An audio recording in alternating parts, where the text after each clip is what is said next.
Happy Friday, everybody. Woohoo! Yay! Everybody's made it. Well, you've almost made it. And I always say, if you get up and go to work or do whatever you must do in your day, then that is half the game, if not more than half the game. So I am loving this weather that we are beginning to have. We're having the low 70s in the morning. And so when I'm out walking, like I barely need a sweat rag. I love it. I love it. And one of the things that I love to do is I love to wear my AirPods, and I love to, no, I don't listen to music. I'm one of these weird people. I really enjoy listening to podcasts. So I listen to a lot of podcasts, and the main ones are typically travel podcasts. Love it because I feel like I'm visiting the area wherever they're talking about. And lately, one that I just discovered, she's been talking a lot about hiking in all these different places you can hike in the world, like in the Highlands in Scotland, and also the St. James Trail, the Camino de Santiago, which is in the northern part of Spain. I really want to do both of those. So I just need to find me a girlfriend who would do those with me. And then the other kind besides travel is typically something with health, because I feel like it gets my head straight. I really enjoy listening to them. And it gives me some encouragement and motivation. It kind of just gets my head straight. It's sort of a community of people who desire better health. And I feel like it's just so important, because one thing I do know, one of the statistics that I have learned and pretty much I realize is true, is if you are on a health journey and you don't have a community of support, then you're 85% likely to fail. So even if you succeed in your goal weight or your goal health, whatever that may look like, it may not have anything to do with health. I mean, it may not have anything to do with weight. It may just be overall health. But if you don't have a supporting community, then within 2 years, you'll either gain all your weight back plus more, because any of us that have dieted in the past know that that is true. You don't just gain your weight back, you gain that and some more. It's like a little gift. Or whatever other health gains that you were working on are gone, pretty much. So community is super important. Support is super important. And so one of the things when I talk to people who are really wanting to take back their health is, how soon would you like to gain that weight back after you lose it? Silence.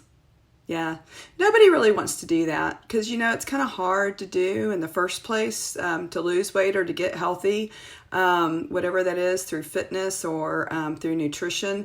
And so who would really want to gain the weight back, or who would want to go backwards in their health? Not many people. So then we could reframe the question with saying something like, who is looking for short-term unsustainable health? Still crickets, yeah. Yeah, because, if you're going to go to the trouble to do all that, then you definitely want long-term results as well as achieving your goal. Short-term is really nice because, you want to do it as quickly as possible. But more importantly is to keep that, right?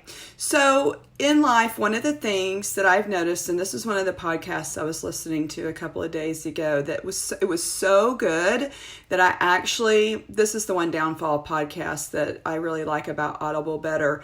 On Audible, on that app, you can actually take notes on there, and it actually bookmarks whatever the author is saying.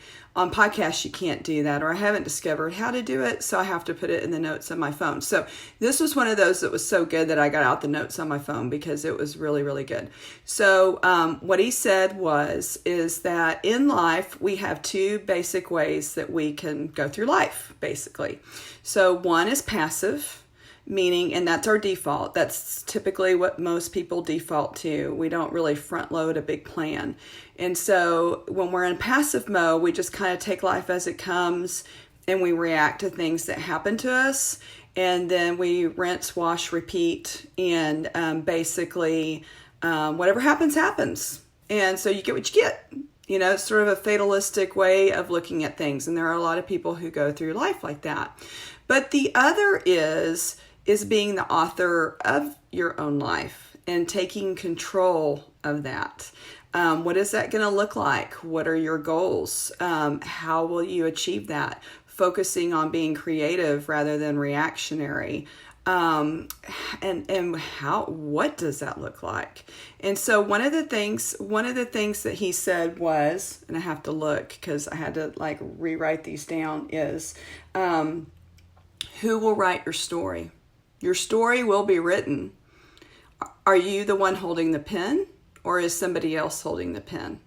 So I love that. You know, who's in control of your life story? And if we could think of it as everything that has already happened to us in life is chapter 1, and whatever else happens from here on out, each year is a new chapter, and you have the power to write that story. So how are we going to do that? Well, number 1 is having some goals. What do you want your life to look like? And in another podcast that was separate from this one that was super good, this person, she talked about, she was about to be 52, something like that. And so she decided to write a letter to herself of what her life would look like at 53. And that was pretty cool. So, dear Jan, because you did this, and this past year, this is the way your life looks today. Because you chose to take action and to focus on what you wanted out of life, this is where you are today. It was pretty powerful. How many of us have ever sat down and written a letter to ourselves to open 1 year from today? And so I kind of took that to heart, you know, about thinking of myself in the future. The other thing is, and besides that, as an educator, I know that when we write stuff down, that it's very powerful as far as rewiring our brain as to what we want. The other thing is writing goals down. Okay, there's a big difference between knowing what your goals are and where you want to be, and they're just sort of rattling around in your brain. The problem with that is when you don't write them down, then they're too easy to change and to compromise. So in other words, to use the analogy of, I went by in 2 months, and within 2 months, I want to lose 10 pounds. Okay. So why not write that down? And that way it becomes far harder to go against some of the actions that will be necessary in order to do it. Because remember, it's all about action. Because you can write stuff down, you can dream, you can have goals, blah, blah, blah, bilge, bilge, bilge. I'm borrowing that from Matthew because that's what he would say. But in the end, if you don't take action, it doesn't matter. It won't matter because you're just a dreamer. And dreaming is great, but when you never put anything into action, then none of that matters. You're just a dreamer and you're just wishful thinking, and you're wishing your life away, which is really scary. So who do you want to hold the pen in your life story? And are you really willing to take control of that and write down some goals and maybe write a letter to yourself in the future? Because that is true power.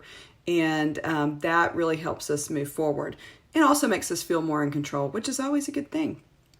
So how do we do that? We provide some structure. We have some systems, because when we have structure and systems in place, then we can duplicate and we can repeat and we can have predictable results. So important to have predictable results that are for the positive, for our own good, instead of just floating through life and reacting to things that happen to us.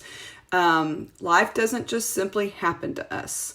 We can create so many of the things that we want to happen by being purposeful and by being our own author of our own story and our own book. Y'all have a great Friday. We got the weekend coming up. And if you have done great on your health goals so far, don't blow it on the weekend. It ain't worth it. That short-term feel good is just not worth it. So have a great time. Have a great Friday and talk to you soon. Bye.